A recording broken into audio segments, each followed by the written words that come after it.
বুকে বান্ধিয়া যতন করিয়া তোমায় রাখব বধুয়া, জনম জনম ভরিয়া, জনম জনম ভরিয়া।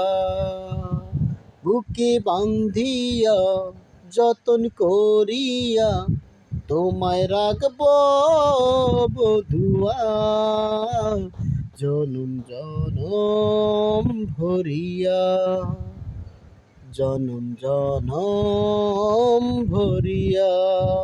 ভালোবাসাটা ঠিক এরকম হওয়া দরকার যে ভালোবাসাটা কখনো শেষ হয়ে যাবে না। জীবন থেকে জীবন্তর, মৃত্যু থেকে মৃত্যন্তর পর্যন্ত এই ভালোবাসাটা টিকে থাকবে শুধুমাত্র তোমার জন্য। তাই বুকে বাঁধি যতন করি তোমাকে আমি রাখতে চাই আমার জীবনে। এই ভালোবাসা